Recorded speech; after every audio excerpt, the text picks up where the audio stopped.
And welcome to the Oldskool compostudio for Assembly 2023. I am the main host, Truck.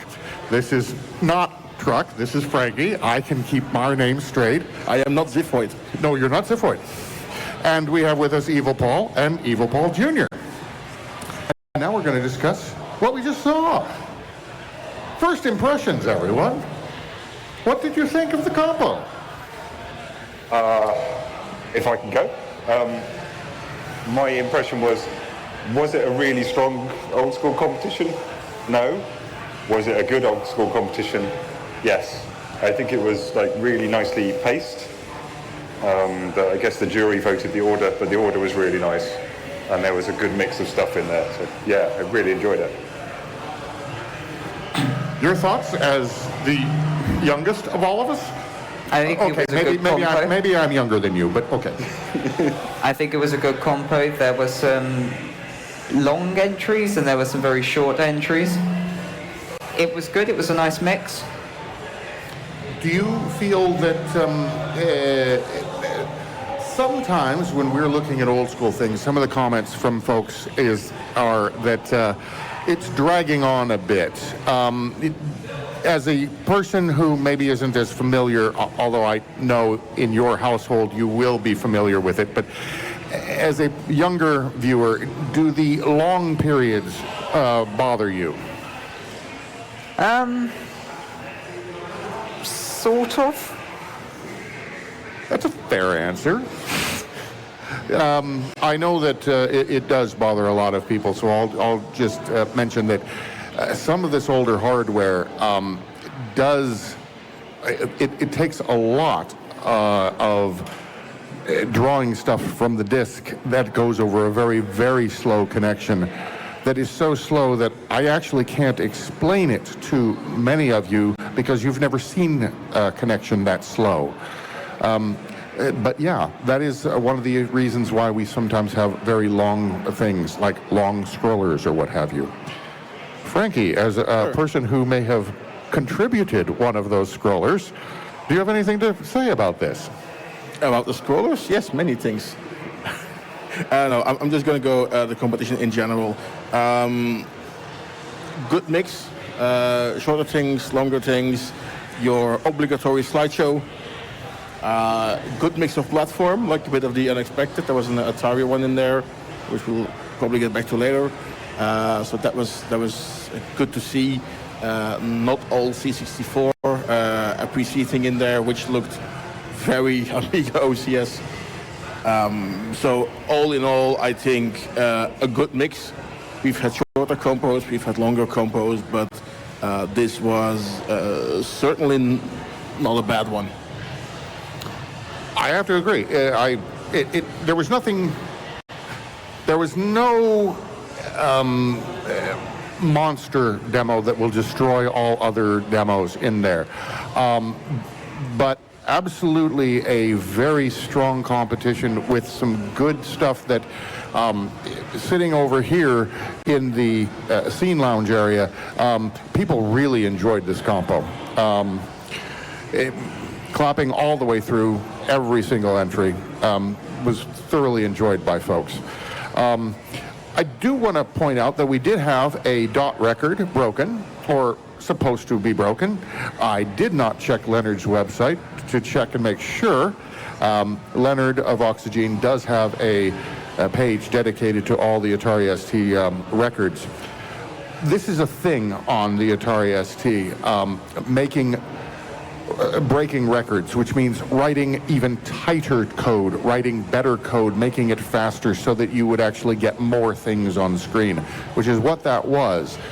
There were more dots being written than had ever been written in a production before. I know some folks said, well, that wasn't the most exciting demo, but it actually is to some of us. It's a code record, and if you are somebody that has to write code or does write code, this is impressive to us. As a fellow coder, would you agree? Yeah, I mean there was some interesting things about doing a record like that. So I think in the scroller it said the record is since 2000. So that's a 23-year-old record. That's pretty good. Yes. I think as you mentioned when we discussed this earlier on, that's like throwing down the gauntlet to Leonard. He will come back, he will break it, and the cycle will continue. I guarantee you, Leonard is probably looking now to see if he can figure out how to get at least 100 more dots, if not more. And as mentioned at the scroller at the end, this isn't the tightest they could do, so they're looking at possibly a final release or a penultimate release, and then continuing to try and break this. I will say, when I saw 68,000, of course, my brain said, oh, it's an Amiga entry. And, well, it wasn't. It was an Atari ST entry, and I actually knew that we were going to have an Atari ST entry. I'm a little disappointed we didn't have an Amiga entry. I'm just going to have to blame myself for that one. I should have had an Amiga entry. C64 was very strong, as mentioned before.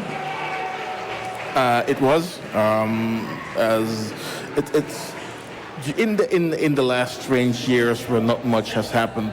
Yep. There has been a clear resurgence of the old school platforms, including C64.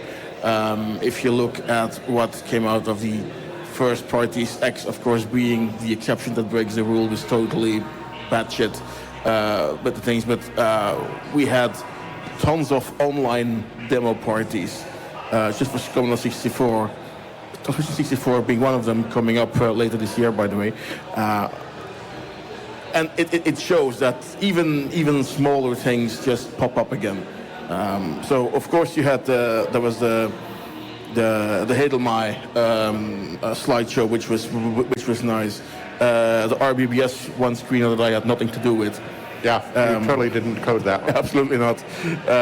Then Panic, good to see back with 20 years in flux. That was a good one. And then, of course, Fairlight. Let's not talk about that one yet.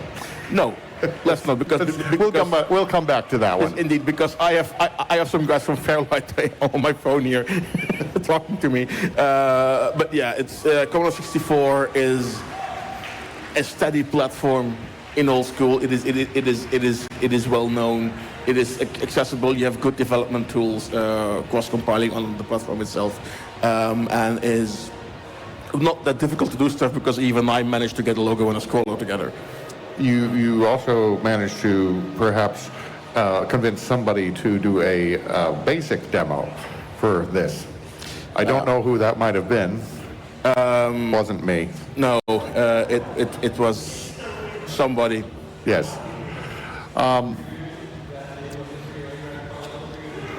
Evil Paul Jr., as someone who has been here several years, do you remember any years that have had as many C64 entries? Because as I recall, we've had a few years where we just didn't have any, or there might have been one.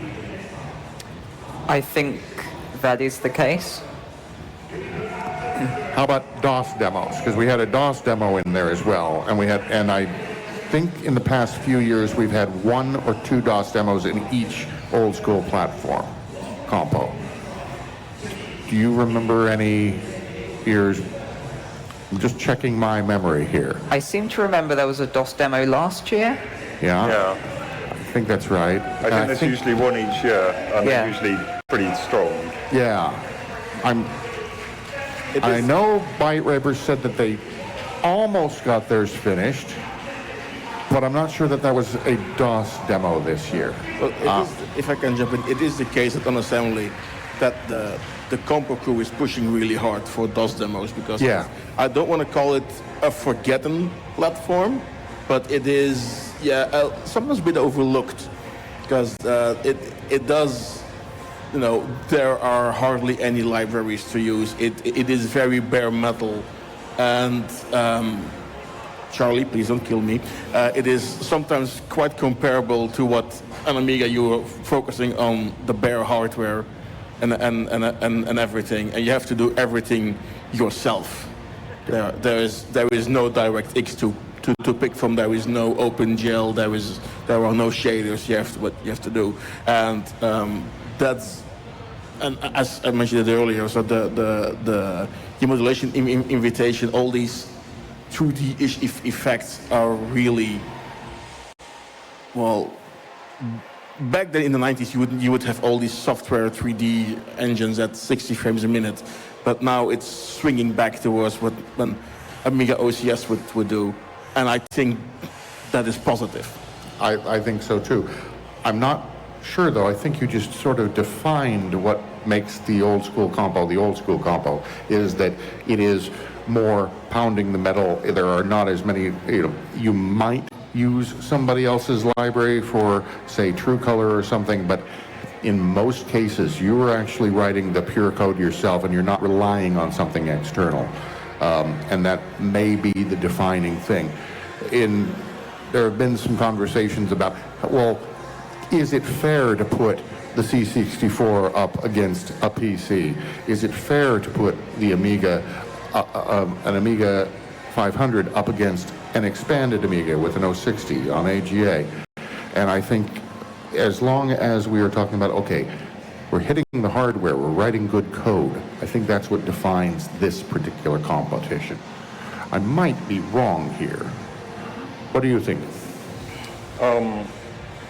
So the question, like, is it fair to put them in the same? No, the question is the definition, what Frankie had said, of hitting the hardware and writing things yourself, is that more what defines this versus, say, the PC compo, which can have JavaScript libraries or DirectX or shaders, for example. Yeah, it's a good point. I think that the Pentium chip was kind of where Intel chips started getting interesting. They had like dual pipeline and stuff. It was kind of getting to the point where people were stopping writing assembler on them, and it was better to let a compiler do it. So there was a real kind of switch between writing all of the code yourself, hand-coded assembly, to letting compilers take over. And Pentium was, I think, kind of about where that started to take over. So yeah, maybe that's a good cut-off point for old school. Were you writing an assembler by hand, or were you using a compiler? That's maybe the cut-off point. It could be. I think we did see a lot of Pascal stuff on DOS in the early days, but yeah, that has pretty much gone away now. All right, perhaps we should jump to the last one, because that was, and part of the reason why I'm skipping this is not to say, hey, this is the best one. It's up to you which one you think is the best, and I would recommend that you vote for all of these competitions that we've seen. Please go to scene.assembly.org and vote. But it was definitely the last one, the one from Fairlight, the one mentioning the Saint Padua. That was the favorite here in the audience. There was a lot of laughing through the entire thing. People enjoyed all the jokes. And there's this particular genre of demos called joke demos. This doesn't fall into that. This is a demo that happens to rely on, that uses humor, but is not a joke demo. So, comments? Yes. It was, so having watched the kind of all the previous demos, and the quality and kind of was kind of ramping up, and then demo number 7 comes up, Fairlight. So, okay, this is going to be good. This was not what I expected. But it was great. Is that, yes. It was maybe, I mean, there were effects in it. Certainly the unreadable scroller, which is actually the first unreadable scroller that I couldn't read. Was that a scroller? I believe it was a scroller. I mean, that's how good of an unreadable scroller it was. It was, yeah, I believe it was a scroller. Talking about the twist, that was practically the full screen. I believe those were actually letters being stretched across there. Correct us if we're wrong. But yeah,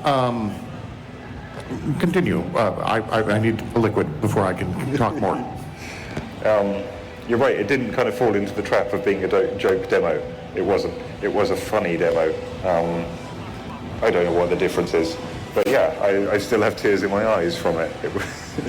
It was great. I hope there was tears of joy and not tears of misery. Oh, tears of joy. It was good. Well, I'd have to say, I'm not really sure how many actually new code was in there. So, Fairlight guys, please let me know. But it was very well put together. And as you said, like the funny little slideshow at the end made the credits very, very bearable. And it is a very well put together demo all in the end to me. It is, as you said, like, it's a Fairlight demo, it's a Fairlight demo. Oh wait, it's not of those guys, it's from somebody else. Still doesn't matter. It's nice. It had you know, the necessary borders price. There were some effects. And actually, I got confirmation it is a scroller. So there you go. It is now it is to get the step-by-step debugger and read frame by frame what it says, and I'm pretty sure that it might be Swedish for wow, you have so much free time on your hands. I wonder if anybody else feels that the end credits with the pictures that were of tradition, 800 years ago sceners, being sceners, compared that to the second entry from Heidelberg, which was the same thing except 20 years ago, not 800 years ago. I wonder if those both being in the competition, that actually strengthens both of those. I think it does. Does anyone agree or disagree? TLDR?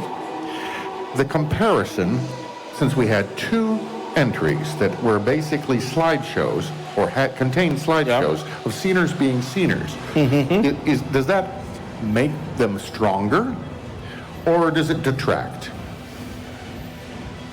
I think they can both hold up on their own. So I don't. I suppose you could say it that way. I'm looking to see if I personally think it strengthens both of them, because seeing the one first, if you're not familiar with this type of demo, then it's like, oh, hey, they also did it. Yeah, well, no, as I said, it had the obligatory slideshow demo, so you always have one, two is bearable. When you get like 3 or 4, it is going to kill the compo. So there is a balance, and here it was like 1.5 slideshow demos, which is a good spot to have. All right. So, let's talk about this first thing, the DOS, or not DOS, I'm sorry, the basic demo. Yes. That was a Farian. Yes. Does anyone want to explain what that is? No. I'll do my best if I may. So,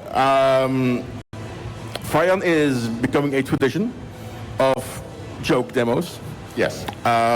Which are always in the same theme. You have their red and white ferry boat that goes between Finland and Sweden, up and down. And the demos are made to be as bad as possible.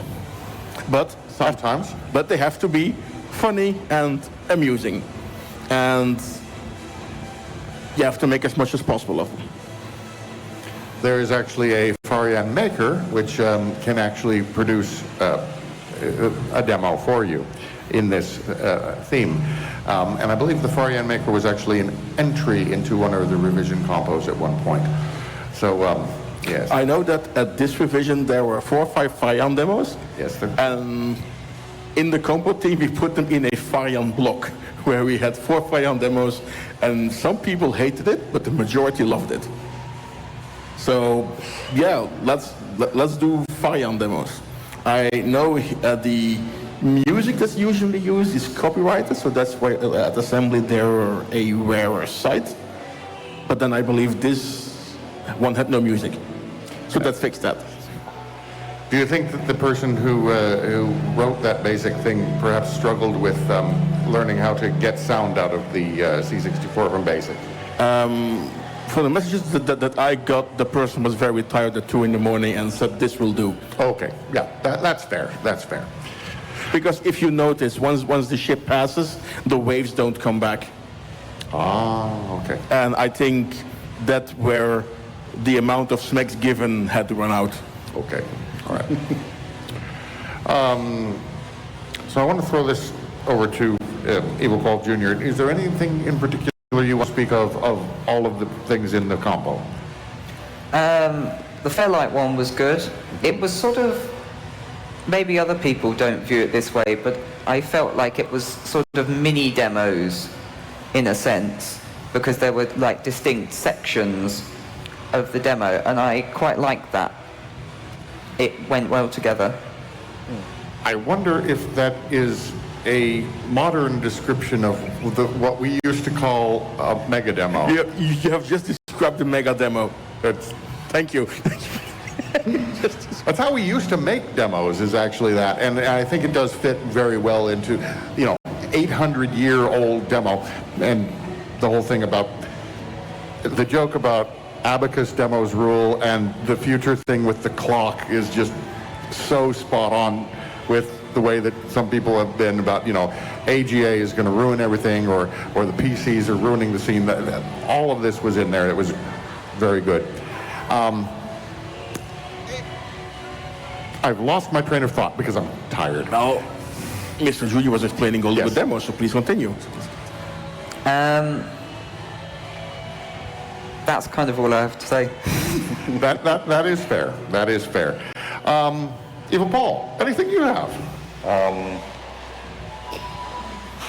They were all good. I like the Assembly 2003 memories. That was fun. It was nice to see the hills again. Yes, the hills. We missed them. Yeah, it's nice to see them in glorious C64 vision. That was good.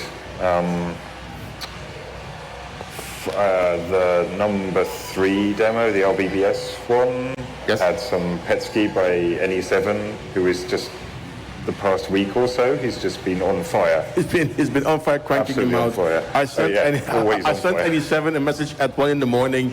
Hey mate, can you do me a logo? I went to bed, and at 7 in the morning, I had 3 logos in my mailbox. And all of them awesome. He's mad. Yeah. And I love the Pentium demo was interesting because it didn't look like a PC demo. It looked like an ST or an Amiga demo.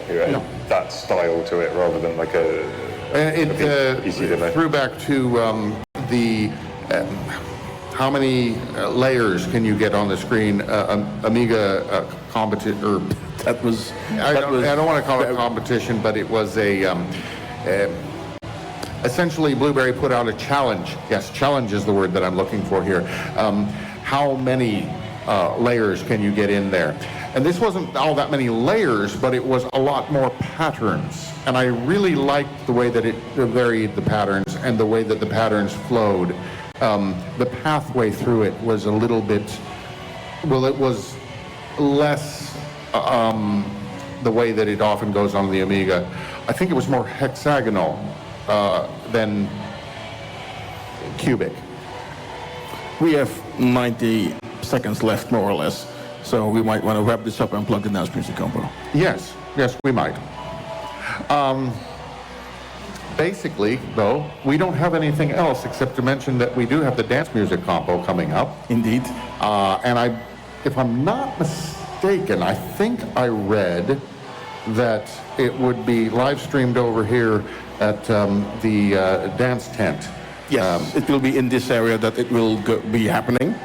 So come on over here and enjoy the dance music competition and dance at the dance tent, which is in the the Helsinki Hack Lab area. Yes. And we do not have any more compo studios this evening. We will have more tomorrow. Yeah, let's see.